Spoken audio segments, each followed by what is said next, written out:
All right, everyone, and good evening. Thanks for joining us at almost 8:09 on your Tuesday night at this point. I'm Jose Sosaya, joined by Logan Perone in the Wave Now studio for tonight's edition of Wave Extra.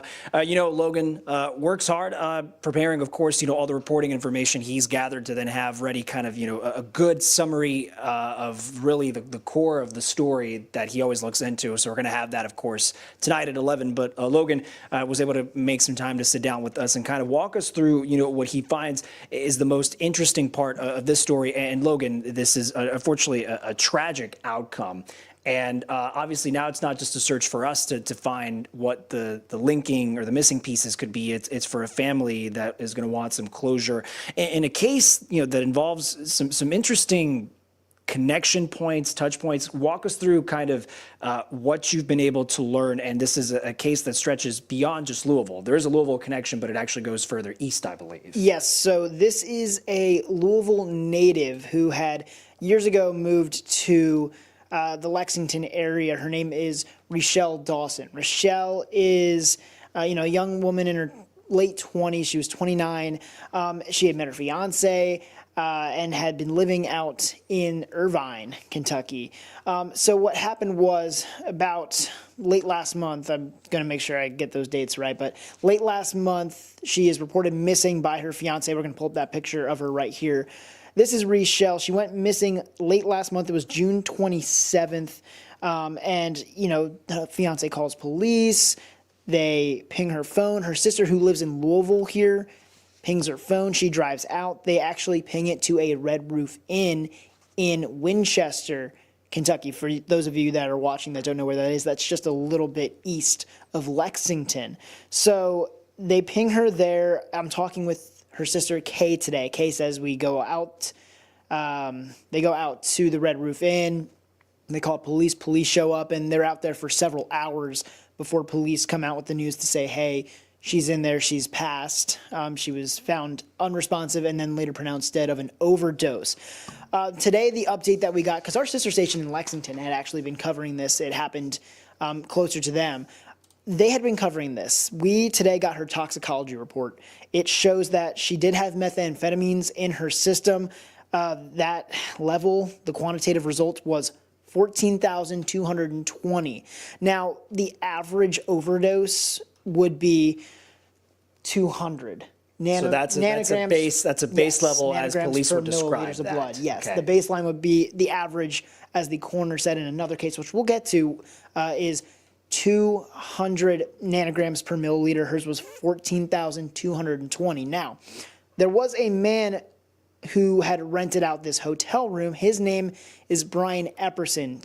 Remember that. Brian Epperson is then arrested on the 27th on drug possession charges, and he is also found to be in connection to a separate murder. That's his mugshot right there.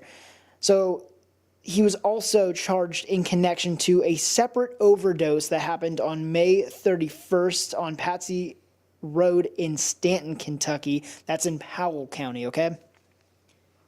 The similar circumstances here kind of get a little crazy. This was an Airbnb that they were called to originally with a separate woman in that Airbnb who was also found unconscious and later pronounced dead of a drug overdose. In that case, she had over 57,000 nanograms per milliliter of methamphetamines in her system. It was the only drug in her system. But again, the common thread here being that Epperson was the person who rented out both the hotel room that Dawson was found at and this Airbnb. And the Airbnb that the other woman was found at. Now, he was actually in court today for that murder charge he's facing in that first case from Powell County. He'll be back in court tomorrow in Clark County, Kentucky, which is where Winchester is. And so looking ahead to tonight, Logan, I imagine, you're just trying to make sense. Obviously, we believe police would be looking at the same, obvious and not so obvious connection points between both of these women, unfortunately, who might have been, present given the circumstances. I have to imagine, because I know you were able to also spend some time talking to Rochelle's family. And, if this information is at all coming as, I don't know. It's tough to say a relief because the grief, it won't go away. But just in sort of if this is giving them a sense that you can connect a few more dots tonight. Yeah, it gives them what I was told by her sister Kay was it's not necessarily that it's relief, but it's peace knowing that there's a suspect, right? Sure. There's peace that there's a suspect in this case, but there's still that uncertainty of, again, no murder charge has been brought in her sister's overdose death. Police would still Yes. have to figure out what evidence they could or couldn't find to build that case. Now, that's where my conversation with police actually does come in. I did give a phone call to the chief of Winchester's police department.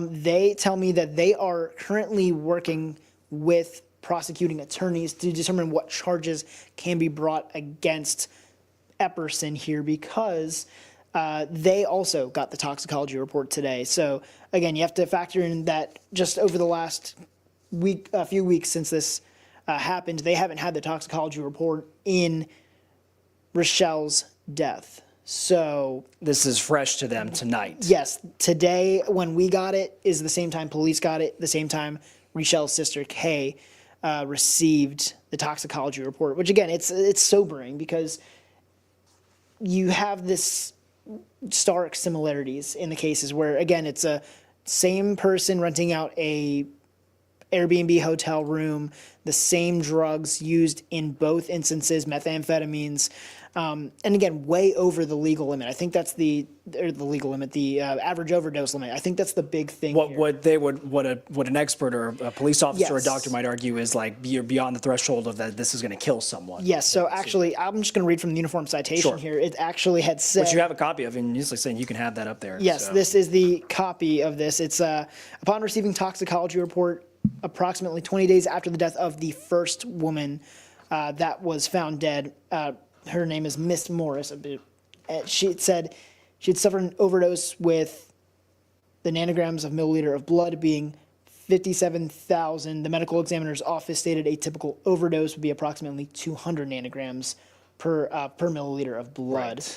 So again, that is, I believe if I did the math right, 285 times medical examiner's office says you're a verging typical on overdose 300 is. times right there, something Yes. to that effect. Yes, and so Dawson's was not that high, but again, it was still 71, more than 71 And it times. seems still lethal. Yes, again, we had the chance to also talk with the coroner earlier, and he was like, hey, you're going to see it's methamphetamine. It's, again, just wasn't a pretty sight. And that's really what Rochelle was able to share with us, that perspective of that night.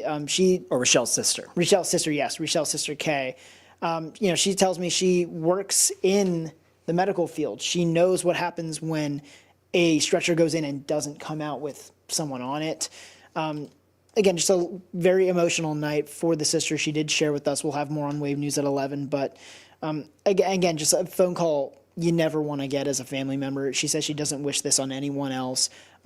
And the other thing she's hoping for is justice. She hopes and she expects charges to be filed in her sister's case, and she does expect it to be a murder charge. I don't know, Logan, but before we let you go for tonight to keep working on the report for Wave News at 11, if when you got a chance to talk to the coroner, and this isn't the Clark County coroner, I imagine, correct? It was the Clark County coroner, yes.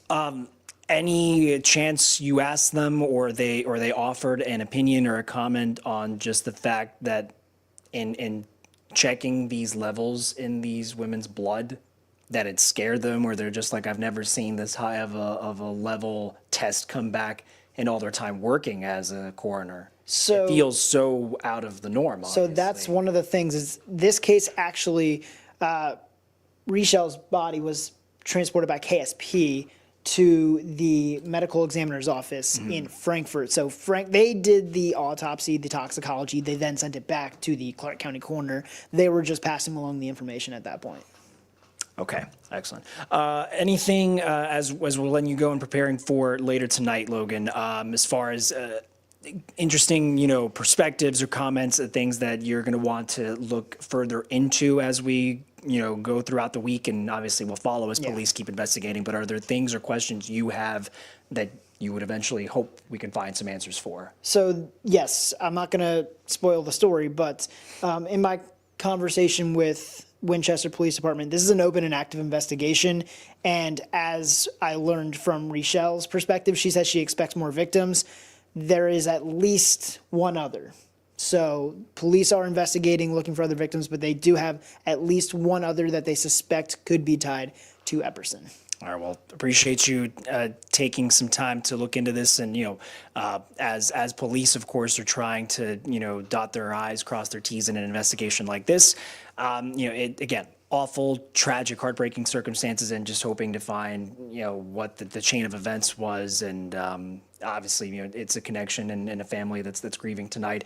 But this is what you're able to glean from doing this kind of police work and detective work.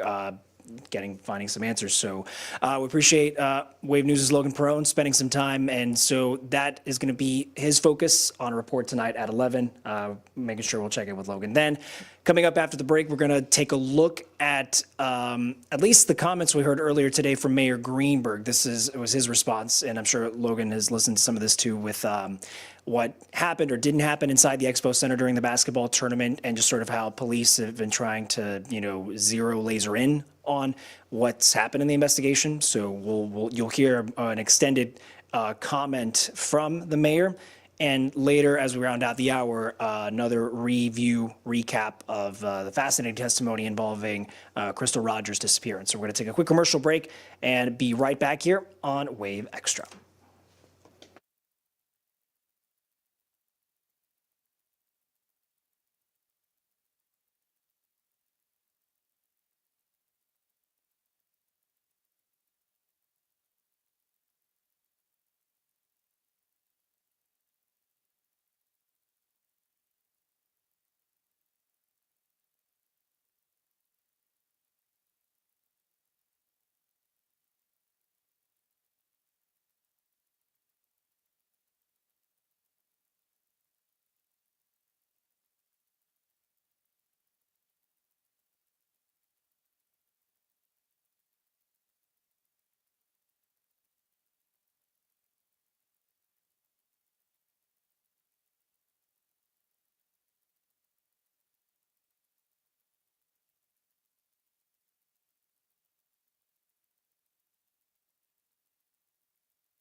All right, everyone, welcome back. 8:22 on this edition of Wave Extra with yours truly. And so what I was going to set up for you was today's comments is sort of an update on, the unfortunate timing and play out for the Run the Roses tournament at the Expo Center. Hopefully, everyone, if someone's tuned in and happened to be there when that sort of initial panic set in, that everything's okay. We know the tournament organizers have updated a little bit of their security measures with checkpoints, doors, wands, that sort of thing.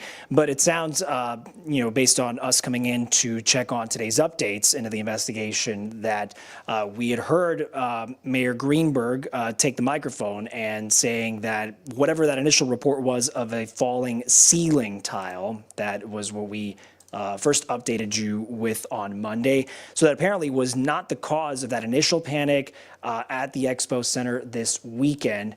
And the mayor going so far as to say, when he talked today, Tuesday morning, was not accurate information. We're going to play, the full clip where he's sort of laying out those updates as he phrased them.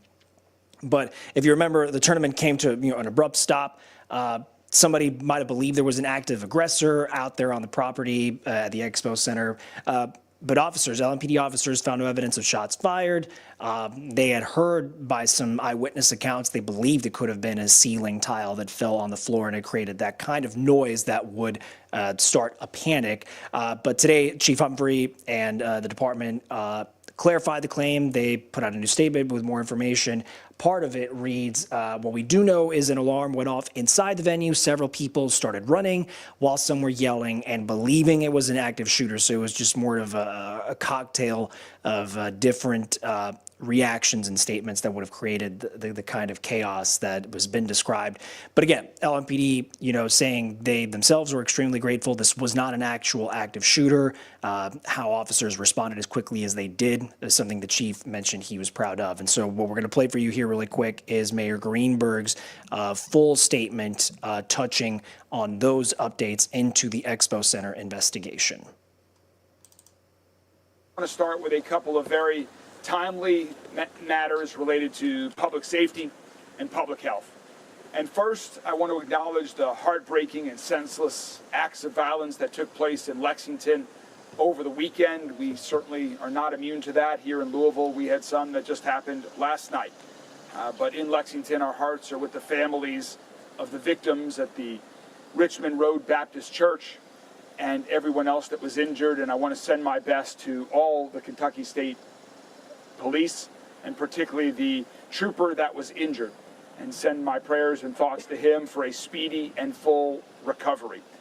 The type of violence that we saw that took place in Lexington, that we see that take place last night in our city, has no place in Louisville, in Lexington, anywhere in Kentucky or this country.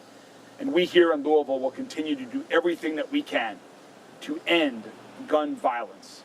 I'm proud that we just had an arrest this morning in the homicide of Tasha White.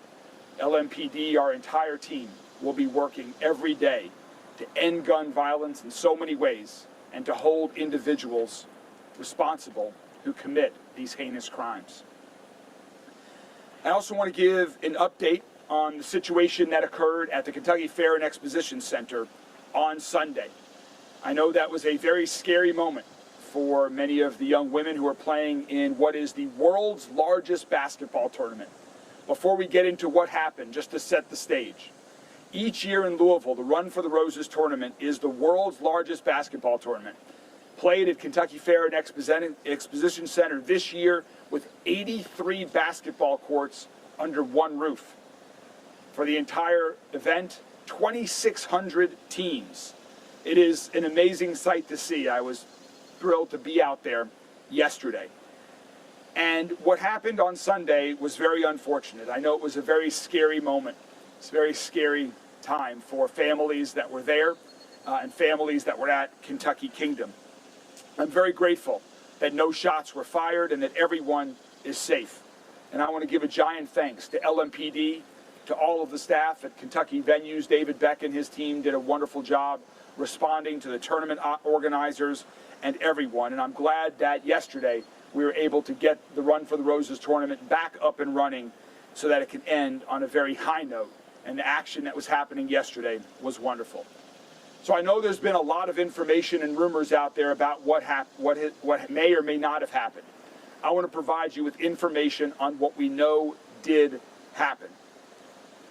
A loud alarm went off in part of the area of this tournament as a result of a malfunction in a smoke detector system at Kentucky Venues.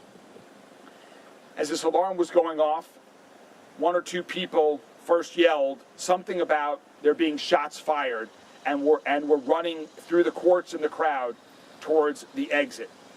That led to an understandable panic among many people who were at the tournament. The basketball courts are spread out throughout Kentucky Fair and Exposition Center, back to back, with lots of people watching these women play basketball. So that led to panic. During this mass evacuation, calls to 911 were made. We received 72 calls in just a few minutes to the 911 call center. LMPD responded quickly and with full force, given the reports of the active shooter. But I can tell you all that there was no active shooter.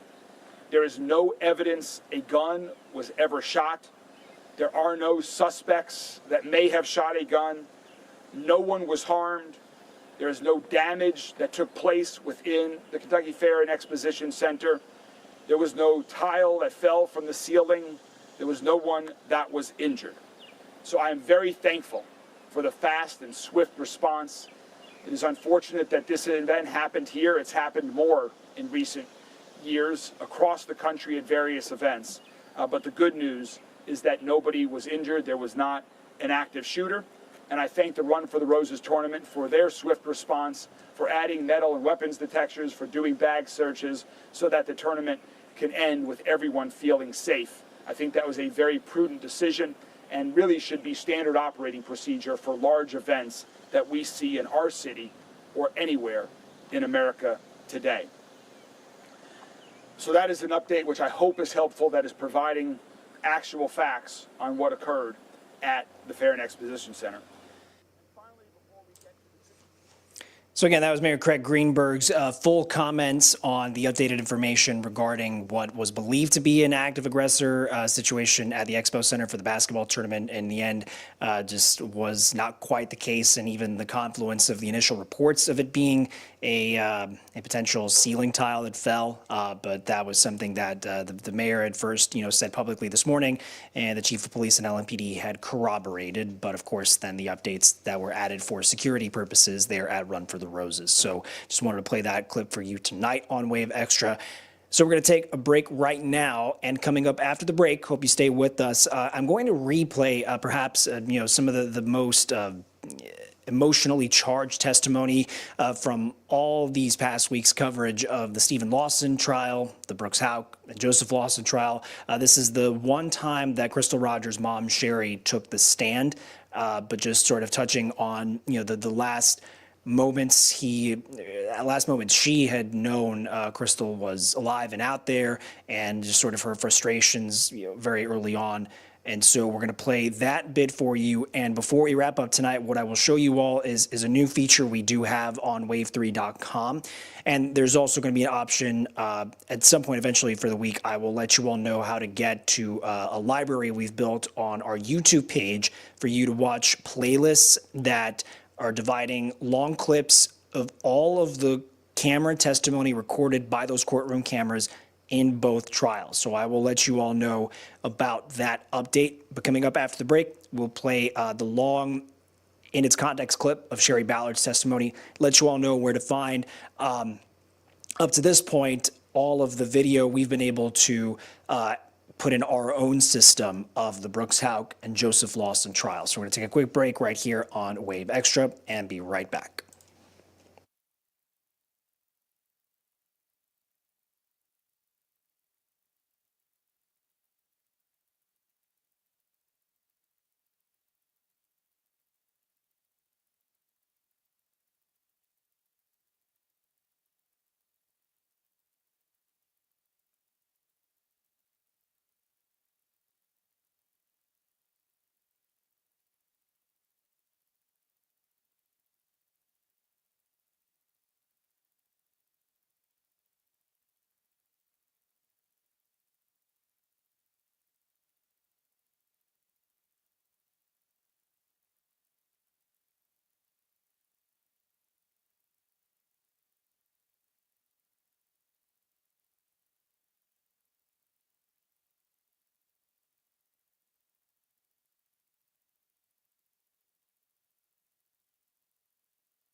Welcome back, everyone. 8:34 on this Tuesday evening. Appreciate you sticking with us. Jose Sosaya here on the Wave Now desk. Always appreciate you connecting with us on the different social media channels and on the Wave Now app and platform, which, of course, you can find through our website, wave3.com, the Wave app on your smart TV, your Roku, your Fire Stick, all those different platforms. You can connect with us every night as we sort of allow for a longer, deeper dive into conversations and stories that we're following and, of course, matter to you. One of these is just a recap of the initial video we first received copies of last week that was recorded inside of those courtrooms in Bowling Green because we weren't able to bring our own cameras in, but detailing what the microphone and cameras captured of Stephen Lawson's trial involving those specific murder, now convictions for him as well as for Brooks Houck and for Joseph Lawson, Steve's son.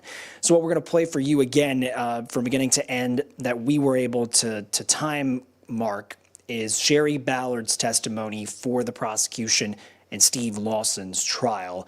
And from there, we're going to show you how, if this is something that interests you, to sort of, at your own pace, watch all of the video we've now been able to upload that you can watch anytime, of course, on wave3.com and different Wave News platforms. So we're going to begin with this testimony from Crystal Rogers' mother, Sherry Ballard. Would you please state your name for the record? It's okay.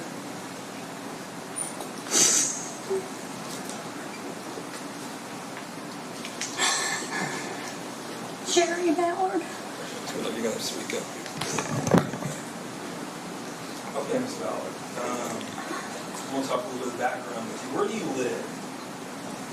Not the address, but what county you live in? I live in Bardstown, Kentucky. All right. And you're a widow, is that correct? Yes. Okay. And you were married to Tommy, is that correct? Yes, sir. And you have children. I have 3. Okay. And go ahead and tell me. Who are they? Crystal, Casey, and Brooke. Do you have grandchildren? I have 9. My great-grandchildren. I have 4. The Casey and Brooke are still with us, correct? Yes, sir. And they each have children, right? Yes, sir. Okay, they're both married. Yes, sir. And then Crystal, as we talked about, Crystal's deceased, correct? Yes, sir. I want to talk a little bit about Crystal. Crystal, the last time she was seen was how old was Crystal? 35. 35. Okay. And Crystal had children as well, correct? She had 5 children. And who was that? Who are they? Ashley, Kylie, Trenton, Tori, and Eli. All right. Randy, you have any stickers?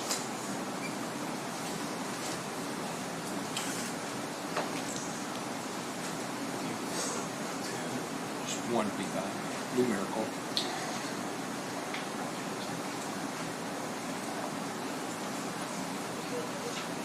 Judge, can we approach? You may.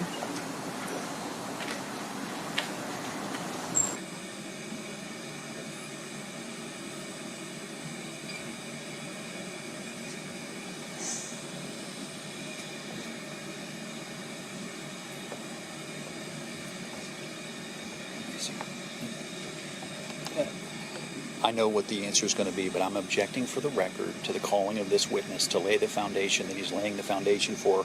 I believe that there are other witnesses that are clearly qualified that can say the same exact things, that are not going to front load the type of sympathy that this individual is getting from this jury. She can't compose herself, quite frankly. And to me, we have fast forwarded to the sentencing. This is a sentencing witness to me, and I get it. I get it, Judge. She is a fact witness, and that's what they've called her for. But I object because she can't compose herself.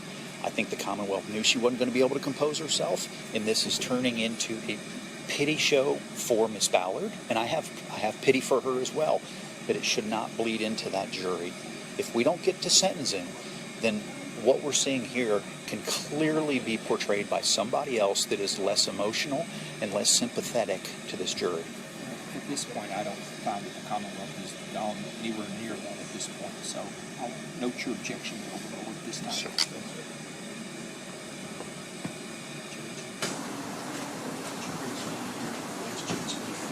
I've got a juror says they can't hear the questions that you're asking, Mr. Youngs. A juror says they can't hear the questions. I don't know if that podium can move or what. If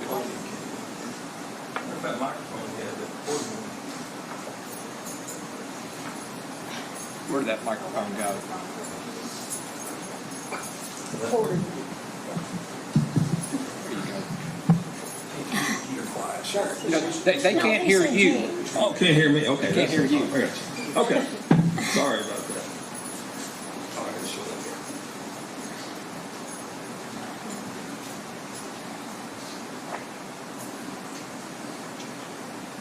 Sherry, I'm going to show you what's been marked as Commonwealth's Exhibit number 1 and 2, okay? And I want you to take a look at these. And do you recognize these pictures? Okay. And do they fairly and accurately portray what the pictures are? Yes. Okay. Could you tell the ladies and gentlemen of the jury what those pictures are? One of them's a picture of Crystal, and the other one's a picture of Crystal and Eli, her youngest son. All right. Do they fairly and accurately represent that? Yes, Judge, yes, I moved sir. to introduce the evidence. Any objection? Okay, I'll show 1 and 2 are introduced without objection. And Judge, I don't know how to use. You can give them to the clerk there, or you can give them to the jury if you wish to publish. Send them to the bailiff to publish Yes. to the jury? May publish to the jury. There you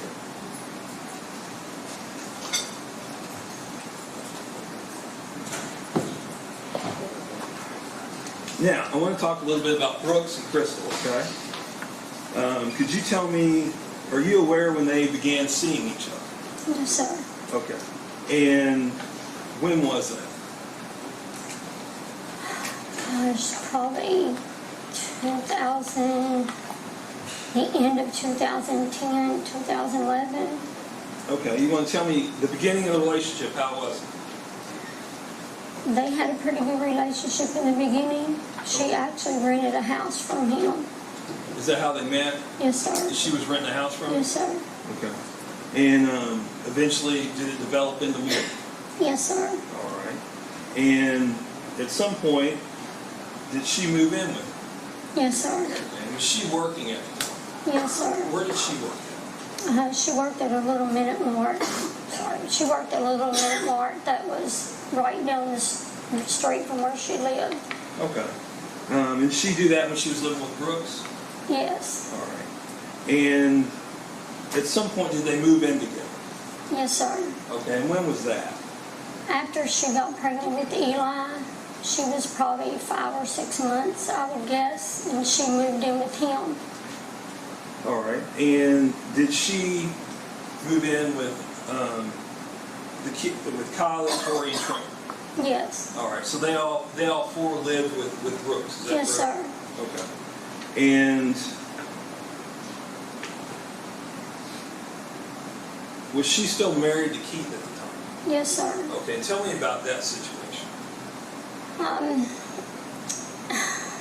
Her and Keith just didn't get along, and they still had a good relationship, but there was things in their marriage that wasn't working, and she left him, and that's when she rented from Brooks, and she never got it. She couldn't afford a divorce. She was going to try to do some stuff on her own, but she couldn't afford it. So she was still legally married to Keith. At some point, did she quit working at the store? Yes. And did she begin working for Brooks? Yes, sir. She was going to do his paperwork for his rentals. Okay, and I'm going to take you to July of 2015, all right? So in July of 2015, were Crystal and Brooks still living together? Yes. All right. And what was the status of the relationship then? Not good. Okay, what do you mean by not good? She wanted to leave the relationship. Brooks had other girlfriends, and she found out about it, and she wasn't happy with that. And one time, just little things happened. Like one time they were skeet shooting and he switched out the bullet in her gun for a turkey bullet. I don't know the details. I'm not a hunter, so. And whenever she did it, it kicked back and hit her shoulder and put a big bruise on her shoulder. So things weren't good in July 2015. No. All right. So July 4th of 2015. You remember that weekend? Yes. All right. Did you at some point become concerned about Crystal's whereabouts? Yes. All right. And what was your first indication, or what was your first indication that something may be wrong? Because I tried to call her and she never called me back, and she never not returns my phone calls, ever.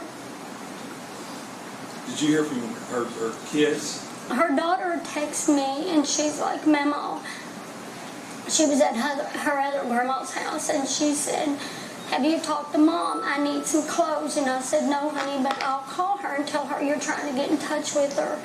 So I text my daughter and I didn't think any more about it. I was actually watching The Young and Restless in my bedroom, and I would tape it all week and my husband would watch what he wanted on the other TV. And so I didn't think, she didn't text me back, Callie didn't, so I just assumed my daughter got in touch with her.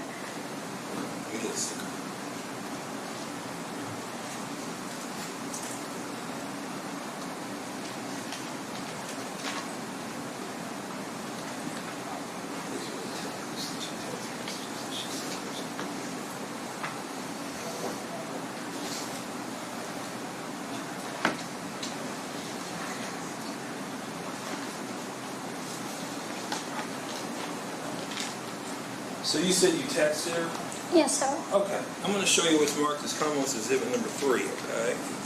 And I want you to take a look at that. Have you seen that before? Yes, it's my text message to my daughter. Okay. Could you go ahead and read those for me? On 7/4, it says, Callie is trying to get in touch with you.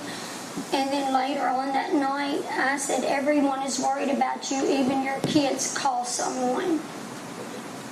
Judge, does this fairly and accurately represent your all's conversation, or your Yes, sir. text to her that weekend? Yes, sir. Judge, I move to introduce comments to number 3. Any objection to 3? No objection. I'll show 3 is introduced at this time. May be published to the jury. So were those texts ever answered? No, sir.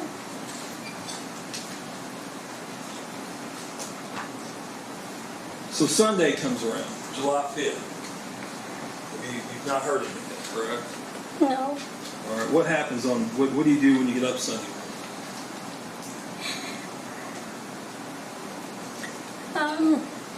I'm trying to call everyone I know that my daughter would have talked to see if they'd talked to her, and no one had.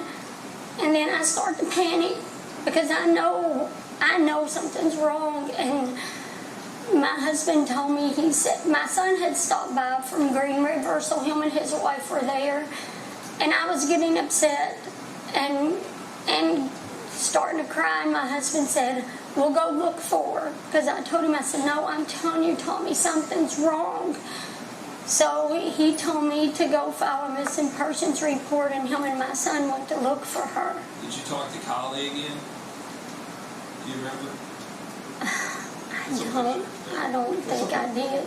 That's okay. So Tommy told you to go file a missing person report, is that correct? So do you go to file a missing person? Yes, sir. And does anything happen on your way there? On my way there, in front of Walmart gas pumps, I passed Brooks' house. So my granddaughter was with me, and I told, not Callie, a different granddaughter, Ashley. And I said, will you please text him, because I was driving, and I said, tell him to pull over. I need to talk to him. So he pulls over, and he pulls into the gas pumps, and I get out of my car and walk to his truck. And I go to the passenger side, and he rolls down the window. And I said, have you seen Crystal? Or have you talked to Crystal? And he said, no. And I said, well, what, did y'all get in a fight or something? And he said, no. She gets in a little tizzy sometimes because she thinks I treat Eli different than the other kids. And I said, but you haven't talked to her? And he said, no. And at that point, the baby stuck his head from around the back seat because he was in the car seat. And I knew the instant I saw that baby in the truck that something was definitely wrong, because my daughter never left that baby, never. So when you saw the baby, you knew something was wrong? Yes. Did you ever see Crystal without the baby after the baby was born? No, she took that baby to court with her when she used to go. She would take the small claims court, the people that rent it from them, and she took him to court with her. Okay. Have you watched the video at the gas station? Yes. Okay. Does it fairly and accurately depict that? Yes, Matter of sir. fact, we reviewed that shortly before we come in here. Yes, sir. Okay.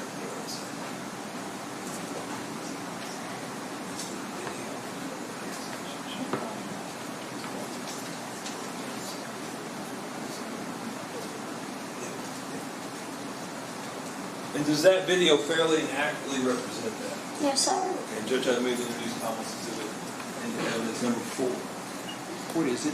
This is a flash drive. Oh, flash drive. It's going to play in the record. Okay. I just went ahead and made a flash drive. Any objection to 4? No objection.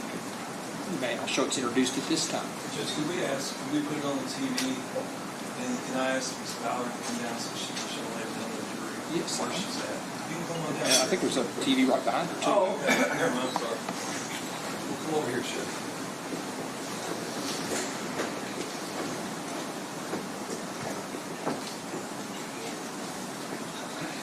All right. Well, I want you to point out, you got to come over to me if you're concerned. I want you to point out, ladies and gentlemen, the jury, so they can see on their TV screen where you are and where Brooks' house is.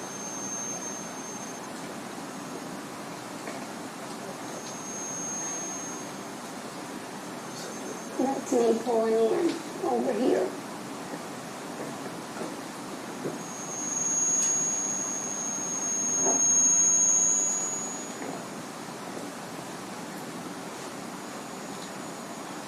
And I think you said in the meantime you had Ashley And call. this is Brooks' house coming into the gas station.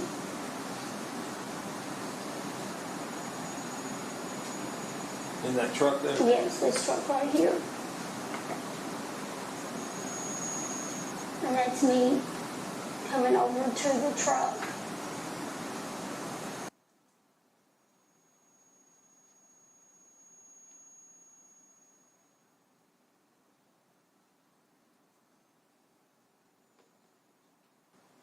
Is that you walking? Yes, sir. And I go to this passenger side window.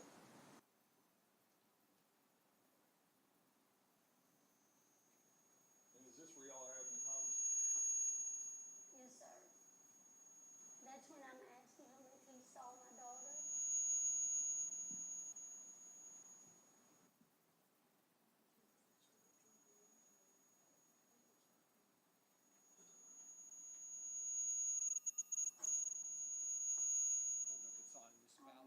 That's all right. I'm used to it in my pocket.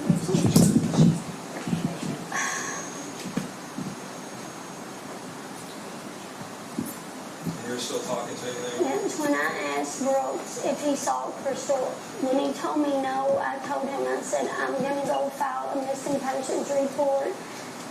And he just looked at me like I was talking about someone off the street. And he said, I think that's what you should do. He never offered to go with me. He never offered anything.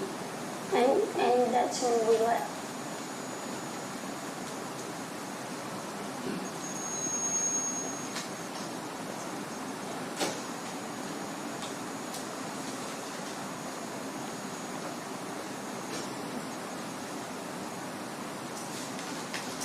Is that you running That's by? me going back to my car.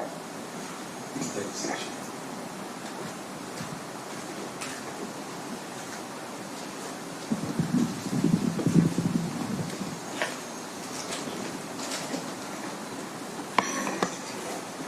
So do you all go to the police station? Yes, sir, I did. Okay, did Ashley go with you? Yes, sir. Okay.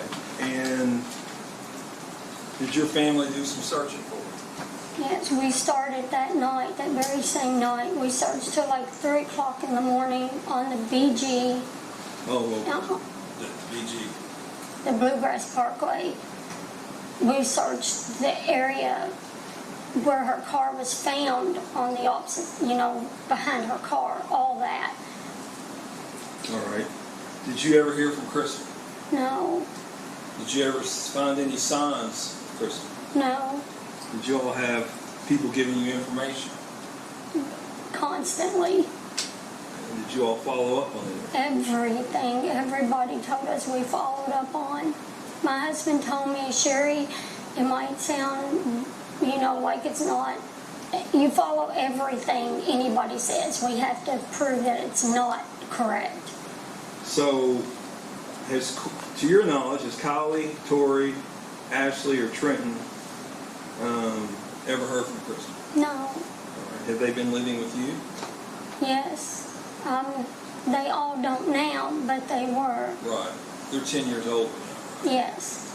So, to your knowledge, has anybody, either you, family, friends, anybody, heard from Crystal? No, sir.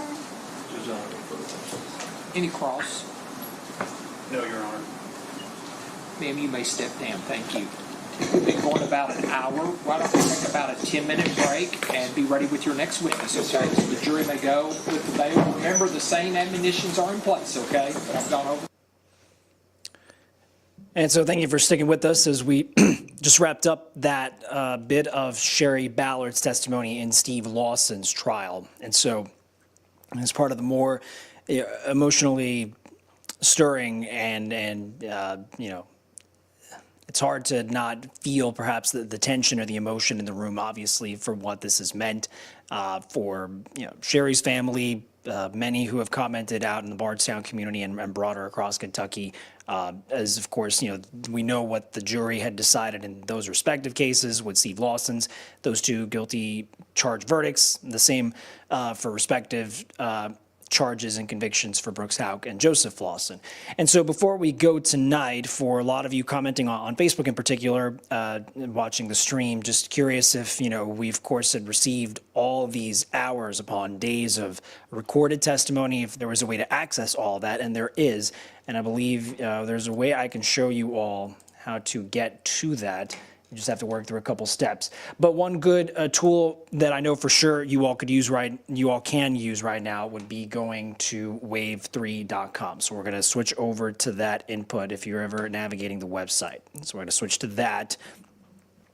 What we found is if you go to this menu, the hamburger menu up here at the top left corner, if you go down to local, and if you click on Nelson County, because remember, this is the Bardstown context for the particular story investigation and finding Crystal Rogers, on top of having all now the the court documents that have been unsealed, which, by the way, tonight on Wave News at 11, I'm breaking down some of the bigger revelations we're now seeing as far as what prosecutors plan to argue in court in their, the cases and the testimony they were willing to bring up to the jury and what they'd submitted to the judge and to the court. And so that'll be something we'll keep breaking down and processing for you tonight at Wave News at 11. But take a look here in the watch. This is the complete trial breakdown. Credit to our digital team at Wave News.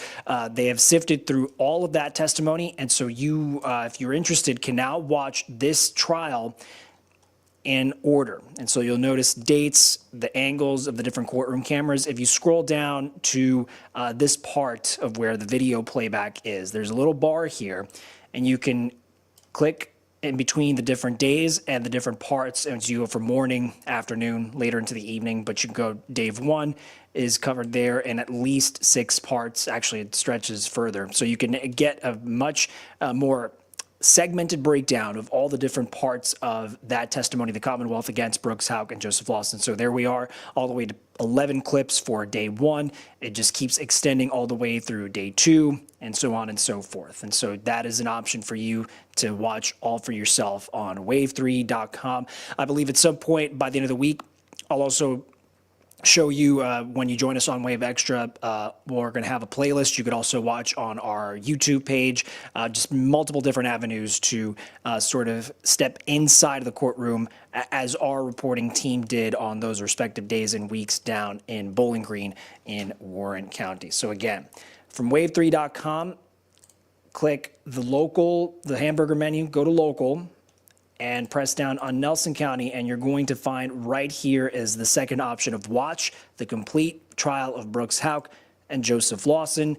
Play the clips. They will take you through everything we have uploaded into our system. So that is going to do it for us tonight as we're getting close to the 9 o'clock hour. Appreciate you joining us. I'm Jose Sosaya in the Wave Now desk.